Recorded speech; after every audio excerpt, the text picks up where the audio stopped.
بس کوئی کنه تمو غمبري کنه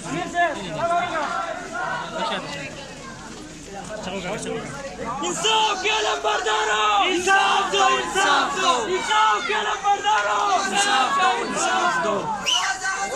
انصاف يا لمبردارو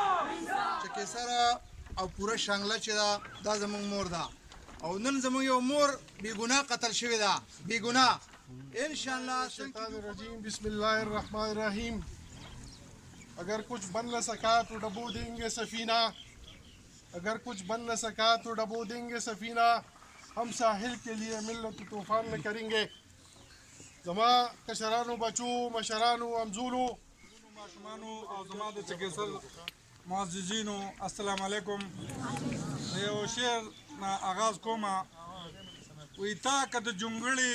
ور زما په ګوتو ووهه تا که د جونګړې ور زما په ګوتو ووهه زه به ستا د دنګو محلونو تنبې ماتې کړم په پوره KPK کې د نواب علي ډیو صاحب شهید غم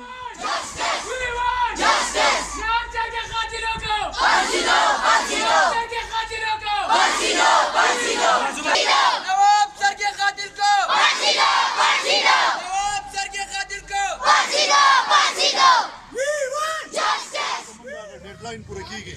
48 غنټې ډیډلاین چې موږ ورکړی و هغه سبا پوره کیږي په دې کې وایم چې زمون کوم روغ کوم استاد کوم افیسر شهید شوی دی دا هغه یوازې د چکیسر سره تعلق نه ساتو بلکې هغه د ټولي صوبې یو درد د یو ټولي صوبې د ایجوکیشن ډپارټمنټ یو وینیو ته شوی ده پرون په دې کې منسٹر صاحب ډایرکټر صوبه راغلی و هغوی هم دا ذمهواريانې قبول کړلي چې او دا زموږ صوبایي لیول باندې خبره ده دا به انشاءالله تعالی موږ صوبایي لیول باندې کوو دلته زموږ قام خصوصا چکیسر چې څومره دردمند دی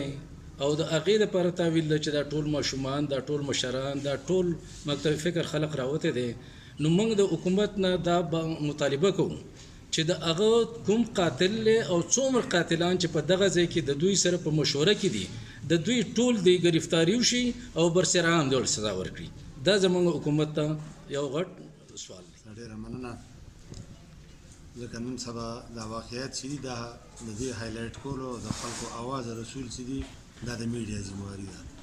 دا ستاسو شکریا ادا کوو دا یو قومي ایشو ده او د چکیسر ایشو نه ده د محکمه تعلیم خیبر پښتونخوا ایشو ده ځکه د هغو یو اعلی افسر یو قابل سړی هغه شهید کړی شوی دی موږ به حیثیت قوم دا مطالبه کوو چې دا خو زموږ ډېر افسران دي زموږ ډېر تعلیم یافته خلکو وطن دی او په مختلفو ضلعو کې زموږ خلک په روزګار باندې په اعلی اردو دي او چکیسر یو تاریخي پس منظر لري نو هغه به داسې یو حرکت نه وي کړی چې هغه په هغه بنیاد شهید شوی دی خو هغه به یو منصفانه تقرر کړی او هغه خلک هغه جاهلان هغه ناپوه موږ خپل اصطلاح کې هغو ته په شیطان ویو نو په شیطان پاڅېده او یو اعلی 19 سګرټ سړی هغو مړ کړی دی موږ به حیثیت قوم دا مطالبه کوو چې څنګه د ماشومانو اواز تاسو واورېده ډېره ساده خبره ده وی وانټ جسټس موږ انصاف غواړو او د هغه د وینې سره انصاف غواړو او د حکومت نه د امید لرو تمه لرو چې کومه ډاډګیرنه پرون هغوی راغلي د غمزاده کورنۍ سره یې کړله د قام سره یې کړله چې هغوی به خپل په دې وعدو کې خپل په دې